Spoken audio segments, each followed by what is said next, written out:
नमस्कार साथियों, आपका एक बार फिर स्वागत है हमारे चैनल पर मैथ्स सर जी पर।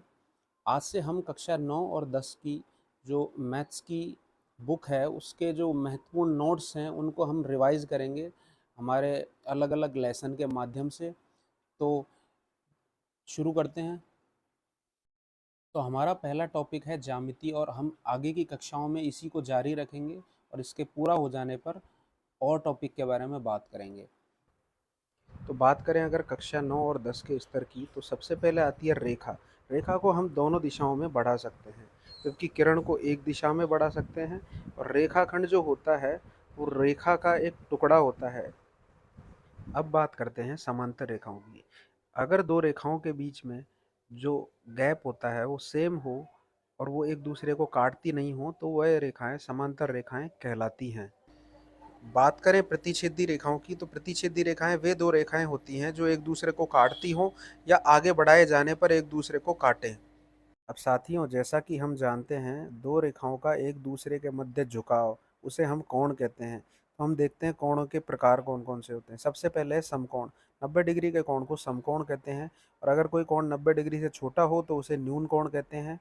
और 90 डिग्री से बड़े कोण को अधिक कोण कहते हैं। इसके अलावा वृहत कोण की बात करें तो वृहत कोण 180 डिग्री से बड़ा कोण होता है, उसे वृहत कोण होते हैं। 180 डिग्री के कोण को ऋजु कोण कहते हैं। और 360 डिग्री का जो कोण होता है उसे संपूर्ण कोण कहते हैं। अब बात करें हम एक ऐसी स्थिति की जिसमें कि एक समांतर रेखाओं के जोड़े को एक तिर्यक रेखा काटती हो, तो उसमें कौन कौन से कोण बनते हैं। तो आइए देखते हैं। इसके लिए हमने दो समांतर रेखाएं एल तथा एम लिए, जिन्हें की एक पी क्यू तिर्यक रेखा काट रही है। तो आइए देखते हैं। इसमें संगत कोण जो होते हैं वो बराबर होते हैं। संगत कोण युग्म है। कोण 1 होगा जो कोण 5 के बराबर होगा। कोण 2 का संगत कोण है कोण 6। कोण 4 के बराबर होगा कोण 8 तथा कोण 3 के बराबर कोण 7 होगा। अब बात करें इस तरह के युग्म में एकांतर कोण की, तो एकांतर कोण एक दूसरे की विपरीत दिशा में बनते हैं। चित्रानुसार कोण 1 का एकांतर कोण होगा कोण 7, कोण 2 के बराबर होगा कोण 8 जो कि बाह्य एकांतर कोण है। कोण 4 के बराबर कोण 6 होगा और कोण 3 के बराबर कोण 5 होगा जो कि आंतरिक एकांतर कोण युग्म है। अब बात करते हैं इस तरह की आकृति में आसन कोण युग्म की। तो इस तरह की आकृति में आसन कोणों का जो योग होता है वो 180 होता है। आसन कोण बराबर नहीं होते हैं, उनका योग 180 होता है, क्योंकि वो एक रैखिक कोण युग्म बनाते हैं। तो कोण 1 प्लस कोण 2 बराबर 180 डिग्री होगा। कोण 5 प्लस कोण 6 बराबर 180 डिग्री। कोण 2 प्लस कोण 3 बराबर 180 डिग्री। और चित्रानुसार कोण 6 प्लस कोण 7 बराबर 180 डिग्री होगा। अब साथियों, कोणों के प्रारंभिक ज्ञान के बाद हम बात करें अगर त्रिभुजों की सर्वांग समता और समरूपता के बारे में, तो त्रिभुजों की सर्वांग समता का मतलब होता है कि सर्वांग समता में दोनों त्रिभुजों के जो परस्पर भुजाएं और कोण होते हैं बराबर होते हैं, मतलब उनकी आकृति और माप दोनों समान होते हैं। जबकि त्रिभुजों की समरूपता में त्रिभुजों के दोनों के कोण समान होते हैं और भुजाएं समान अनुपात में होती हैं। त्रिभुज छोटे बड़े हो सकते हैं, लेकिन उनकी जो शेप होती है वो एक जैसी होती है, क्योंकि समरूपता में दोनों त्रिभुजों के कोण बराबर होते हैं। दो त्रिभुज सर्वांगसम होंगे यदि भुजा भुजा नियम का पालन करें, भुजा कोण भुजा नियम का पालन करें, कोण भुजा कोण नियम का पालन करें, या समकोण कर्ण भुजा नियम का वो पालन करें। यदि हम दी गई आकृति पी ए बी सी तथा पी क्यू आर के बारे में बात करें, अगर ए बी बराबर पी क्यू, बी सी बराबर क्यू आर और ए सी बराबर पी आर हो, तो त्रिभुज भुजा भुजा भुजा नियम के आधार पर सर्वांगसम होंगे।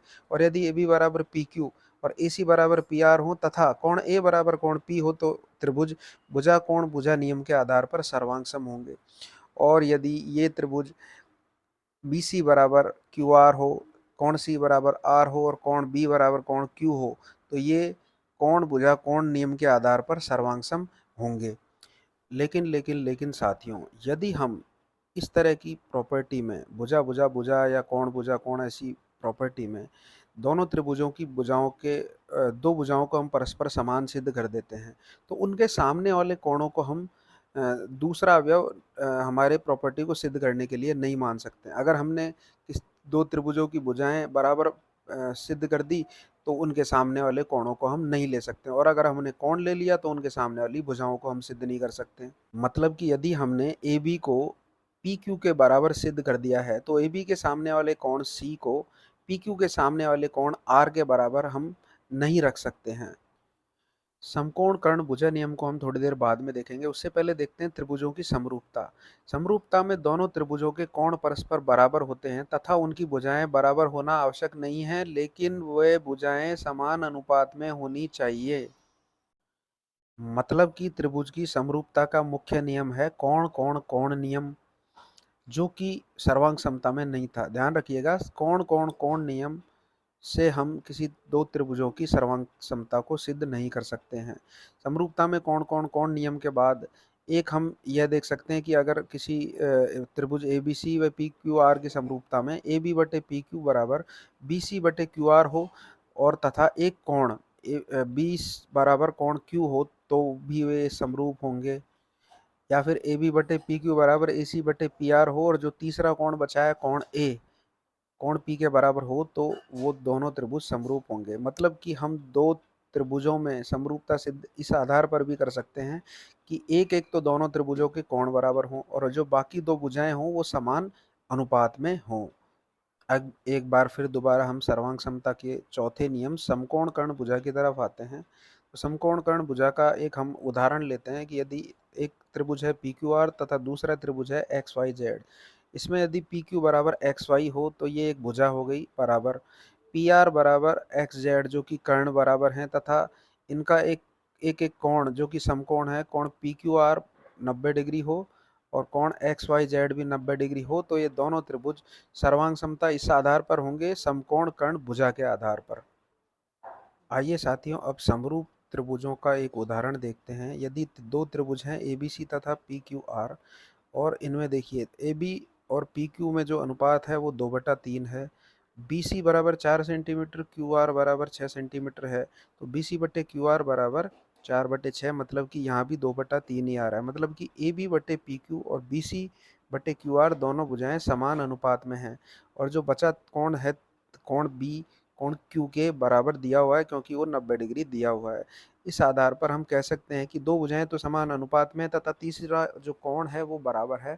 इस आधार पर त्रिभुज ए बी सी समरूप होगा त्रिभुज पी क्यू आर के। साथ ही यहाँ भी हमें यह ध्यान रखना है कि जो दो भुजाएं समान अनुपात में हमने ली हैं तो उन जो हमने उसके अलावा कोण लिया है वो इन भुजाओं के सामने वाला कोण हम नहीं ले सकते हैं। मतलब कि हमने ए बी और बी सी भुजाएं समान अनुपात में शामिल कर ली हैं तो ए बी और बी सी के सामने वाले कोणों को ना लेकर हमने कोण ए सी भुजा के सामने वाला कोण बी लिया है। और अब हम आज की हमारी कक्षा को यहीं समाप्त करते हैं। साथियों, कक्षा 8, 9 व 10 के प्रारंभिक ज्ञान पर आधारित गणितीय वीडियो हम आगे भी इसी तरह लाते रहेंगे और उसके बाद हम मुख्य पाठ्यक्रम के बारे में चर्चा करेंगे। हमारे वीडियोस को इसी तरह देखने के लिए धन्यवाद। धन्यवाद साथियों।